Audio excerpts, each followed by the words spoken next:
As someone who's played League of Legends since 2013, one thing I have to applaud Riot on in the last 5 or 6 years is their efforts to both maintain the game as well as keep their players interested by introducing new things, new game modes, new game types like teamfight tactics, and helping to keep their player base interacting with different factions of what League of Legends is.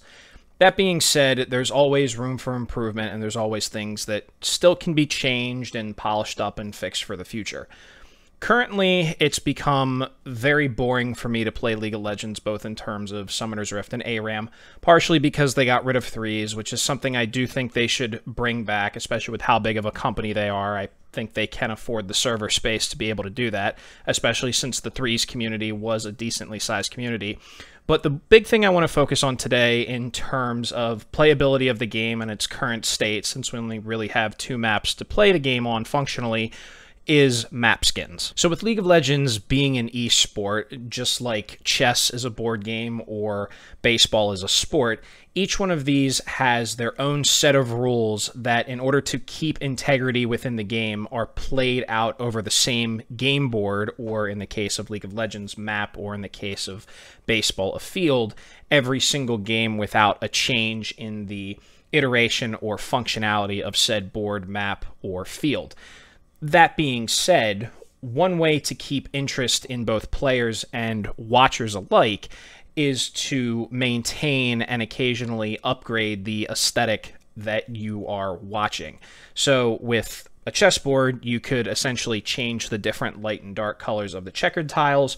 With baseball, obviously, you have different constructions of the field. And in the case of Summoner's Rift, all the way back in 2013, we had the map update, and more recently with Dragons, we have different sort of color aesthetics of the map every time we get a different kind of dragon.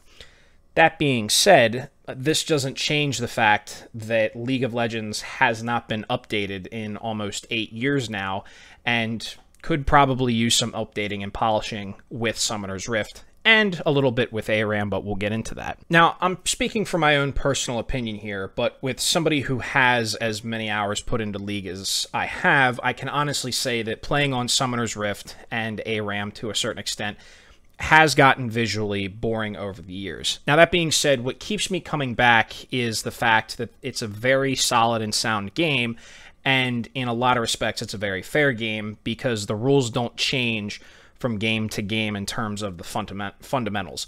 Same with Aram. It's just simply 5v5, all random picks in one particular lane, you know, winner take all, cutthroat style.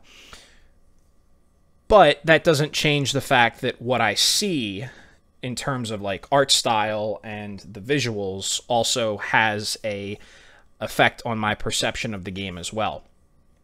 As someone who's been playing for as long as I have and been looking at the same map for essentially 8 years, it feels as though I've hit a point of fatigue with Summoner's Rift and Aram in terms of what they look like, the fact that they've maintained the same consistent look for the last 8 years with seemingly no update, and it feels like it could use some fresh paint. So when it comes to the question of why should League of Legends get a map update and a visual overhaul, I want to answer that question with another question. Why do you put money into buying skins? Okay, so let's talk about that. Well, let's take a look at Lee Sin. Let's say that you're somebody who likes the monk playstyle, right? Basically, a guy who is really good at martial arts that also has superpowers, essentially. What do I mean by superpowers? Well, the guy can magically create a shield. The guy can throw a sonic wave and then dash to it, defying the laws of gravity. He can slam the ground and create a shockwave and deal damage to people. And he can kick them at extreme distances. Now, as far as the normal person is concerned, here to here is an extreme distance, but you understand essentially what I'm saying. So if you're somebody who likes this aesthetic, this play style, and what Lee Sin is, then essentially you want to expand on this. So what does that look like in the case of Lee Sin? Okay, so in the case of Lee Sin here, we looked at his base skin, and the question was, what is the point of buying and putting money into a skin for Lee Sin? Well, functionally speaking, this doesn't change really anything about him. He can still shield himself. He can still throw out his Sonic Wave and dash through it. He can still pound the ground and deal damage, and he can still kick people at an extreme distance. Again, extreme for the regular person. But the thing to note here is that look at the difference between his Q on his base skin and his regular Q. He throws a dragon. A freaking dragon. When he shields himself with lightning. When he pounds the ground, he summons lightning to do his ground pound. And when he kicks people, he kicks them with lightning. So the whole point is that even though Lee Sin is still functionally the same, the reason you are buying this skin is because it adds more aesthetic and it adds more to the experience that you as the player are getting. And so that same idea of reskinning your favorite champion that you're playing essentially carries over into the reskinning of a map. Does it change the functionality and the playability of the thing that you're doing and playing? No. But does it make it more visually appealing? Yes. Does it add to the experience that you're getting as a player through colors and animations and the visual experience? In the case of certain skins, sounds, definitely. Because by adding new things or replacing old things with new things and updating them, it changes the experience in a positive way to keep you, the player, coming back. And so in terms of League needing this update, we've been getting the same thing for the last 8 years now. And it feels as though the time has come for Summoner's Rift and Aram to get that treatment.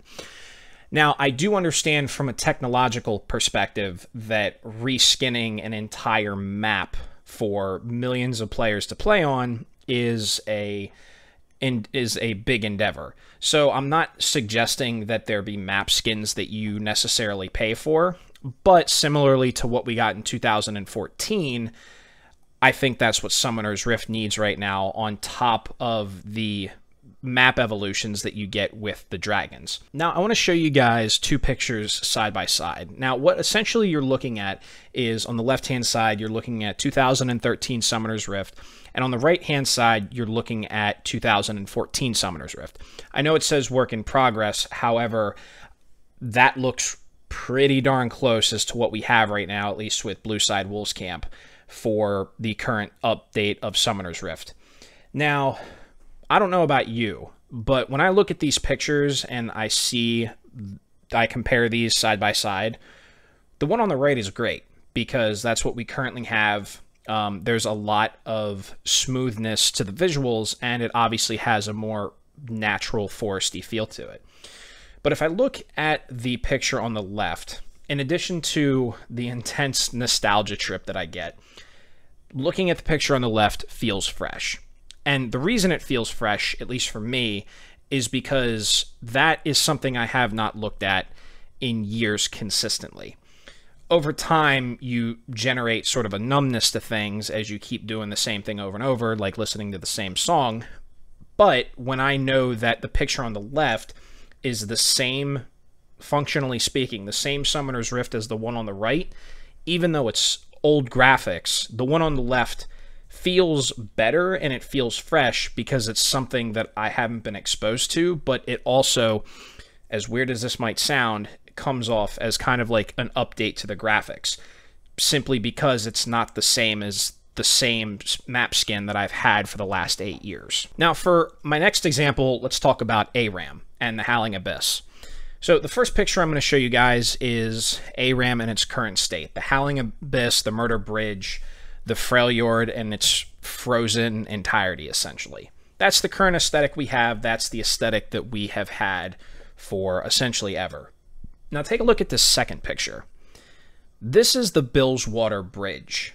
There was a Billswater event a few years back, and we haven't seen anything like it for the Aram game mode since. I know Aram is a for fun game mode, but so is All for One. So is Earth. Okay? When I remember playing this map specifically, and I remember being excited to play this. Was I still playing the exact same Aram that I had been playing, putting hours and hours into with my friends? Yeah. but I still remember the excitement getting every time I knew I was loading into the Billswater Bridge instead of the Howling Abyss. Why? Because I was getting a new aesthetic for the exact same game that I had playing. I would love to see Billswater, Zaun, all the different factions that exist within Runeterra have their own versions of Aram and cycle every week. Like, this would make the game so exciting to play, even though it's the same 5v5, all random, all mid, you know, cutthroat, straight to the death, roll the dice to see what team comps that you get, and sometimes you get your favorite champion, sometimes you get a champion that you hate playing, but that's the point. Regardless of those things, just changing the visuals for this game mode, I still remember it to this day. It was a borderline video game high, because I could play ARAM, but in a completely different setting. And I wish for ARAM this is something that we could get back, because the Billswater event was one of the best things to ever happen to that game mode. So in conclusion, I feel as though League of Legends is still in a good spot as both a video game and an esport, and Riot Games has done a great job maintaining it and upgrading it and updating it over the years and adding things to keep players interested. That being said, the time has come for visual changes to happen on a macro scale and upgrade the game in terms of the map skins, and then in ARAM, the map skins, and the different aesthetics of Runeterra that you could have. So anyway, guys, I'm Remote Night Owl. Thank you very much for watching, and as always, we will see each other again real soon. Have a wonderful day.